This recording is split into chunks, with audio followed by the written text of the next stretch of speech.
Hello everyone, मैं शुभम आप सभी का मैथोलिक्स चैनल पे स्वागत करता हूं और आशा करता हूं आप सभी की प्रिपरेशन काफ़ी अच्छी चल रही होगी। आज जो देखिए मैं वीडियो लेके आया हूं आपके लिए, हमारी जो थ्योरम वाली आपको पता होगा कि सीरीज चल रही थी, तो उसी में एक नेक्स्ट थ्योरम कह दो, इसको थ्योरम ही है, एंगल बाइसेक्टर थ्योरम। इसके ऊपर दरअसल आपने देखा होगा कि शिफ्ट हर लगभग हर शिफ्ट में कोई शिफ्ट छुटी हुई होगी जिसमें इसका क्वेश्चन नहीं मिला होगा एंगल बाइसेक्टर से। नहीं तो एंगल बाइसेक्टर थ्योरम से क्वेश्चन देखने को मिला ही मिला है एसएससी सीजीएल 2021 में। ठीक है, टीयर 2 2021 वालों का होना है, उसके लिए भी काफ़ी हेल्पफुल होने वाली है। तो इनके हम क्या है यहाँ पे प्रूफ भी देख लेंगे और साथ के साथ क्या क्या प्रॉपर्टी होती है वो सब कुछ भी यहाँ पे डिस्कस कर लेंगे। लगभग सभी एग्जाम्स के अंदर इन ये सारे जो प्रॉपर्टी हैं आती ही आती हैं, तो आपको काफ़ी अच्छे से ध्यान से इनको समझना है। तो एंगल बाइसेक्टर थ्योरम हमारी ये होगी, इसमें प्रूफ क्या करना है ये रहा। और दूसरा एक इसी के साथ एक क्वेश्चन और आता है, इसमें एंगल बाइसेक्टर देता है और एक परपेंडिकुलर देता है और उसके बीच का एंगल हमसे पूछता है। क्वेश्चन आपने देखा होगा टीयर 1 सीजीएल के 2021 में आए हुए हैं ऑलरेडी, सीएचएसएल में भी जरूर कहीं ना कहीं आए होंगे, एग्जाम इस टाइम पे चल रहे हैं। ठीक है, तो जिनकी भी आने वाले टाइम में एग्ज़ाम है किसी का कुछ भी, या टीयर 2 है जिनका 2021 वालों का, वो इस वीडियो को जरूर देखें, आपको काफ़ी हेल्पफुल ये वीडियो होने वाली है। तो एंगल बाइसेक्टर थ्योरम देखिए ये है हमारे पास, है ना। क्या है कि ए से ए का एंगल बाइसेक्टर है जो बी सी से डी पे जाके मिलता है। इसको हम अगर कह दें ये एक्स है तो ये भी एक्स होगा, एंगल बाइसेक्टर का मतलब दो पार्ट में इक्वली डिवाइड करेगा एंगल ए को। ठीक है, इसको अगर मैं कह दूं आपको, इसको मैं वाई कह दूं और इसको मैं जेड कह दूं। ठीक है, एंगल वाई और एंगल जेड कह दिया मैंने। और इसमें हमको प्रूफ क्या करना है, प्रूफ ये करना है कि ए बी और ए सी का जो रेशियो है वो किसके बराबर होता है, B D upon D C के।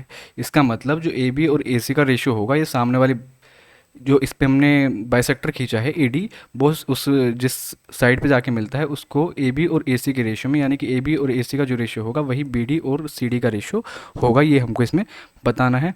तो इतना तो आपको पता चल गया, ये तो प्रॉपर्टी होती है, ये आपको याद रखनी है। इसको बिल्कुल नहीं भूलना, काफ़ी हेल्पफुल प्रॉपर्टी है, तो इसको नहीं भूलना है। इस आता कैसे है इसको मैं हम थोड़ा सा समझ लेते हैं। जैसे कि इस साइड को अगर मैं आपको कह दूं कि इस साइड को हम मान लेते हैं क्या,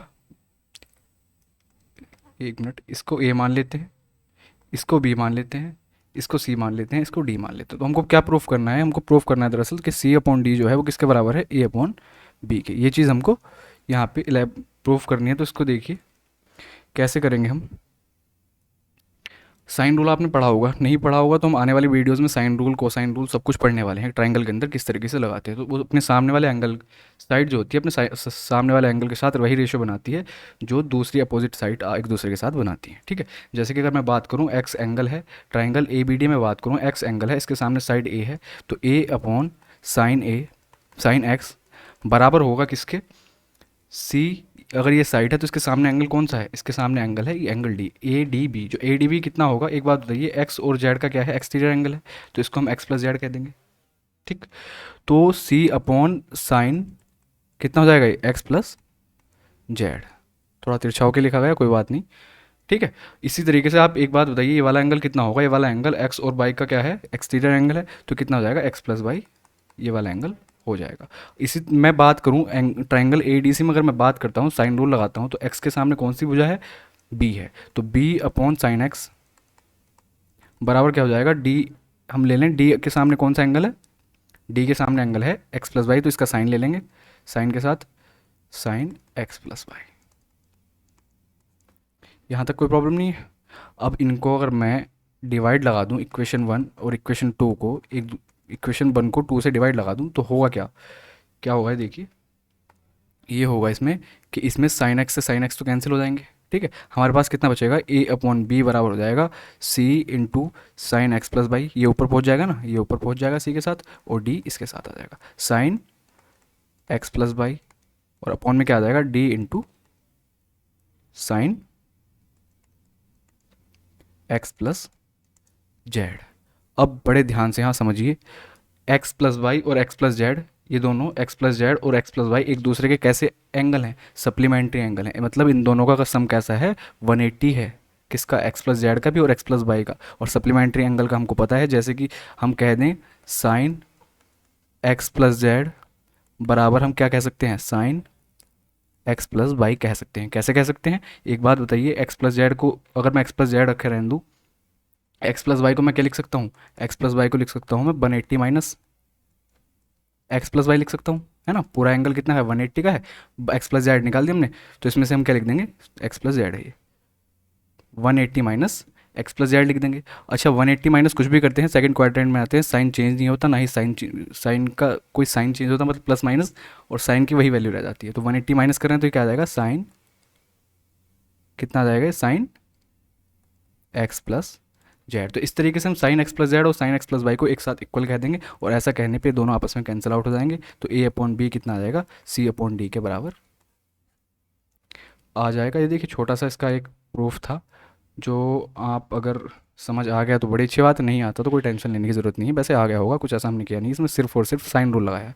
मेन प्रॉपर्टी क्या आपको याद रखनी है, मेन प्रॉपर्टी आपको ये याद रखनी है, ठीक है। मतलब जहाँ पे भी जाके बाइसेक्टर हमारा मिलेगा, एंगल बाइसेक्टर जहाँ पे भी जाके मिलेगा, जिस साइड पे जाके मिलेगा, उसको किस किस रेशियो में डिवाइड करेगा, उसके करस्पॉन्डिंग जो साइड होगी उसके साइड के रेशियो में वो उसको डिवाइड करेगा। जैसे कि हम बात करें बी डी और डी सी की, ये किसके रेशियो में डिवाइड होंगी, ए एस बी और ए एस सी के रेशियो में डिवाइड होंगी। इसके ऊपर आप क्वेश्चन भी देख लीजिए जो 2021 में आया हुआ है, 2021 सीजल टियर 1, लगभग हर शिफ्ट में आपको देखने को मिलेगा क्वेश्चन, लगभग लगभग काफ़ी शिफ्ट में देखा होगा।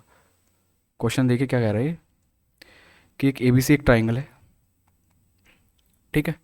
ए बी 7 है, बी सी 10 है पूरा, और ए सी की बात करें तो ए सी 8 है। ए डी जो है बी ए सी का, ए डी क्या है, एंगल बाइसेक्टर है बी ए सी का, ओके। अब इसने क्या कहा है, जो डी पे जाके सामने हो जाए इसको मिलता है ए डी है, मतलब ये। तो हमको क्या बताना है, डी सी की वैल्यू बतानी है, डी सी कितना होगा, इसकी वैल्यू बतानी है कितनी होगी। हमको एक बात बताइए, अभी हमने क्या सीखा कि जो इसका बी डी और डी सी का रेशियो होगा वो क्या होगा, जो ए बी और ए सी का होगा। ए बी और ए सी किस रेशियो में है, 7:8 के रेशियो में, तो ए बी किस रेशियो में हो जाएंगी, 7:8 के रेशियो में हो जाएंगी। इसका मतलब 7 और 8 15, 15 की वैल्यू कितनी दे रखी है इसने में, पूरी भुजा तो ये बी सी जो है 10 है ना, तो 15 की वैल्यू इसने हमको 10 दे रखी है। पूछ किसकी रहा है, डी सी की, 8 की वैल्यू पूछ रहा है। तो कितना हो जाएगा, 8 × 10/15, 5 या 15, 5 दूनी 10, कितना आ गया, 16/3। ऑप्शन नंबर 20 क्वेश्चन का करेक्ट आंसर हो जाएगा। तो इस तरीके से आपने काफ़ी शिफ्ट में ये क्वेश्चन देखा होगा, ज़रूर देखा होगा, ठीक। नेक्स्ट देखिए, तो एंगल बाइसेक्टर थ्योरम हमने देख ली क्या थी। उसी पे बेस्ड एक और क्वेश्चन आता है जो आपने ज़रूर देखा होगा, सीजीएल में भी इससे क्वेश्चन आए हुए हैं टियर 1 में, और आपको आगे भी देखने को मिल सकते हैं, तो इसको ज़रूर ध्यान से देख लीजिए। इसमें क्या कहता है, इसमें ये कहता है कि पी टी एक परपेंडिकुलर है और पी एस एक एंगल बाइसेक्टर है, ठीक। तो इन दोनों के बीच का जो एंगल होता है ये, इसकी वैल्यू पूछता है हमसे, और इसकी वैल्यू पूछता है। इसकी वैल्यू क्या होती है, जैसे कि इसमें क्या क्या रखा है, टी पी एस की वैल्यू कितनी होती है, जो एंगल क्यू और एंगल आर होता है हमारा, इनका डिफरेंस लेके, जो भी बड़ा होगा उसको पहले रख दीजिए, जो छोटा होगा इन दोनों से उसको बाद में रख दीजिए, डिफरेंस लेके हाफ कर देना है। इसका मतलब टी पी एस बराबर कितना हो जाएगा, half into angle Q minus angle R, mod लगा हुआ है, इसका मतलब जो वैल्यू बड़ी होगी उसको पहले रख देंगे, ठीक। अगर इसके हम प्रूफ की बात करें कि इसका प्रूफ कैसे करना है हमको, तो एक बात बताइए, अगर मैं इतने एंगल को इसको, ठीक है, किसको, क्यू पी एस को मैं कह देता हूँ अल्फ़ा, तो एस पी आर कितना हो जाएगा, ये भी अल्फ़ा हो जाएगा, क्योंकि इसको बाइसेक्ट कर रही है पी एस जो है, ठीक है। पी एस क्या है, एंगल पी को बाइसेक्ट करती है, तो एंगल क्यू पी एस और एंगल एस पी आर क्या हो जाएंगे, इक्वल हो जाएंगे, हमने अल्फ़ा मान लिए। अच्छा बीच का जो एंगल है इसको हम कुछ मान लेते हैं, इसको मान लेते हैं थीटा, ऐसे ही इसको बीटा मान लेते हैं और इसको गामा मान लेते हैं, कोई भी प्रॉब्लम नहीं यहाँ तक, ठीक। तो हमको प्रूफ क्या करना है, हमको प्रूफ ये करना है कि थीटा की जो वैल्यू होगी ना, वो किसके बराबर होगी, बीटा माइनस गामा के हाफ के बराबर, half of beta minus angle gamma के। और ये आपको डायरेक्टली याद रखना है, इस पे आपको कोई इमेज नहीं बनानी, कुछ नहीं, जहाँ पे भी आपको दिखे इस तरह का क्वेश्चन, लैंग्वेज क्वेश्चन की क्या है, क्वेश्चन मैंने ले रखा है उसको देख लेंगे भी कि किस तरीके से आता है। तो आपको इसका इमेज बनानी है ना कुछ करना है, डायरेक्ट क्वेश्चन को पहचान के बीटा माइनस गामा करके हाफ कर देना है, ठीक। आता कैसे है वो भी देख लेते हैं। मुझे एक बात बताइए, ये अल्फ़ा है ये बीटा है, तो एंगल इस वाले की अगर मैं बात करूँ तो कितना हो जाएगा, अल्फ़ा प्लस बीटा हो जाएगा, ठीक। अल्फ़ा प्लस बीटा हो जाएगा, या अल्फ़ा प्लस बीटा और थीटा कितने हो जाएंगे आपस में, 90 बनाएंगे, कितने बनाएंगे, 90 डिग्री, क्योंकि 90 डिग्री का एंगल ये है, तो बचा हुआ जो एंगल होगा वो 90 होगा, alpha plus beta plus theta, ठीक।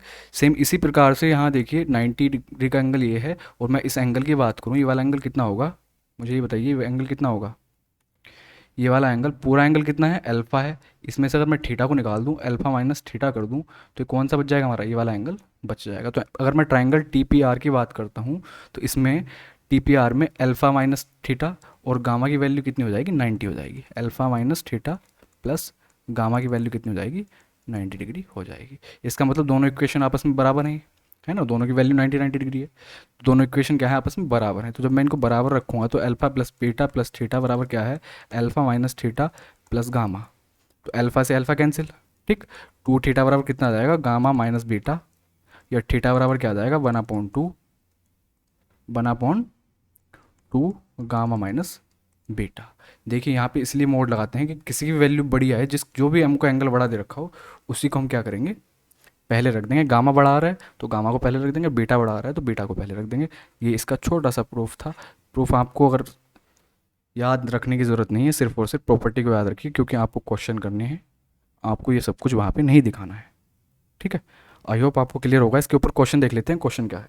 हमारी छोटी वीडियो होने वाली है, ज़्यादा लंबी वीडियो इसको नहीं करेंगे हम। ये क्वेश्चन भी टीयर 1 में आया हुआ है ऑलरेडी। मैं सारे क्वेश्चन पेपर डिस्कस कर चुका हूँ 21 शिफ्ट के। तो किसी को ने ना देखे हो तो वो जाके देख लीजिए। इस तरह के क्वेश्चन आपको देखने को मिलेंगे ज़रूर। ट्राइंगल PQR सेम इमेज बननी है तो बना ही लेते हैं, हमको पता है जब क्वेश्चन हमने वही लिया है। ये हमारा कैसा है, ट्राइंगल PQR है। इसमें से एक क्या है, एक परपेंडिकुलर होगा और एक एंगल बाइसेक्टर होगा। ओके, ये एंगल बाइसेक्टर है और ये परपेंडिकुलर है। अगर मैं बात करूँ PQR की बात हम कर रहे हैं, ये कितना है, 66 है, ठीक है। क्वेश्चन की लैंग्वेज पढ़ लीजिए कि ट्राइंगल PQR में Q 66, R 34, R कितना है, 34 डिग्री है। TQR पर स्थित एक बिंदु है तथा SQ और T के बीच इस प्रकार बिंदु है कि PS QR पर लंबवत है। PS जो है QR पर लंबवत है, यानी कि परपेंडिकुलर है। और T जो है, ये जो हमारा क्या है कि PT OPR का, सॉरी Q होगा ये, O नहीं होगा, QPR का समद्विभाजक है, मतलब एंगल बाइसेक्टर है। तो QPR का एंगल बाइसेक्टर कौन है, PT, ठीक। सेम क्वेश्चन बन गया भाई। बस आपको जहाँ समद्विभाजक दिख जाए और लंबवत दिख जाए, इस तरह का क्वेश्चन जहाँ भी आपको दिखे, आपको कुछ नहीं करना। आपसे पूछेगा हमेशा क्या, कि इसकी बताओ SPT की वैल्यू। इसकी पहले पूछो जो हमने थीटा निकाला था पीछे, क्या करेंगे सीधा 66 माइनस 34/2। क्वेश्चन यहीं पे खत्म हो जाएगा हमारा। कितना बचेगा ये, 32 बचेगा, है ना। 30 30 60, ठीक है। अपॉन 2 बराबर कितना हो जाएगा, 16 डिग्री। और यही इस क्वेश्चन का हमारे आंसर हो जाएगा, ठीक है। तो आई होप क्वेश्चन अब आपको सब क्लियर हो भी गया होगा। अब तो कुछ बचता नहीं इसमें। बाकी प्रूफ के यहीं पे अगर इसको बेसिक से देखें, एकदम के बेसिक से कैसे करेंगे हम, तो अगर हम देखें कि पूरा एंगल P की बात करें, पूरा एंगल P कितना हो जाएगा, 6 3 9 6 4 10, पूरा एंगल हो जाएगा 80 का। 80 में से ये वाला एंगल 40 और ये पूरा एंगल भी 40 होगा, ठीक है, क्योंकि एंगल बाइसेक्टर है। ये 40, ये 66, तो ये कितना हो जाएगा, 6 4 10 104 डिग्री। ये 104 डिग्री। तो एक मिनट 104 कैसे हो जाएगा, एक मिनट 6 3 9 6 4 10, हाँ पूरा कितना हो जाएगा, 100 180, 80 का हो जाएगा। 80 में से 40 ये बचेगा और इतना, हाँ ठीक है। ये जो परपेंडिकुलर हमने गलत बना दिया, परपेंडिकुलर को हमको क्या बनाना था, सॉरी परपेंडिकुलर कह रहा हूँ इसको ना, हमको ये जो बाइसेक्टर है, बाइसेक्टर को इस साइड में लेना था, क्योंकि ऐसे लेंगे तो बड़ा हो जाएगा ये। इसका मतलब इसको हम थोड़ा सा उल्टा कर लेते हैं, इसको R कह देते हैं, इसको Q कह देते हैं, इनके एंगल चेंज कर लेते हैं। आंसर में फ़र्क नहीं पड़ेगा, आंसर तो 16 डिग्री आना है, आंसर पे कोई फ़र्क नहीं पड़ने वाला। बस थोड़ा सा मैंने कहा था ना, मोड लगाया था कि वहाँ जो वैल्यू बड़ी हो उसको रख दीजिए। तो हमको इसका पता नहीं चलता कि परपेंडिकुलर हमको किस साइड, सॉरी बाइसेक्टर किस साइड में रखना है। तो एंगल R इसने कितना दे रखा है, 44, और ये कितना दे रखा है, 66, और ये 34 है। ये 40, ये 34, 40 30 70, 74 हो गया, 74, ये 90 है। तो बचा हुआ एंगल थीटा कितना हो जाएगा, 16 डिग्री का हो जाएगा। और यही हमको इस क्वेश्चन में बताना था। तो ऐसे करोगे तो भी कोई प्रॉब्लम आपको नहीं आने वाली है, ठीक है। आई होप, देखिए दो मैंने आपको यहाँ अच्छे अच्छे कॉन्सेप्ट बता दिए हैं और आपको अच्छे से क्लियर हो भी गए होंगे। अगर बाई चांस कुछ प्रॉब्लम है तो आप मुझे कमेंट बॉक्स में बता सकते हैं। और इसी प्रकार के अच्छे अच्छे कॉन्सेप्ट के साथ, अच्छे अच्छे थ्योरम के साथ वीडियोज़ आती रहेंगी, जो शॉर्ट वीडियो होंगी, ज़्यादा लंबी वीडियो नहीं होंगी। और मिलते रहेंगे ऐसे ही हम। Thank you so much.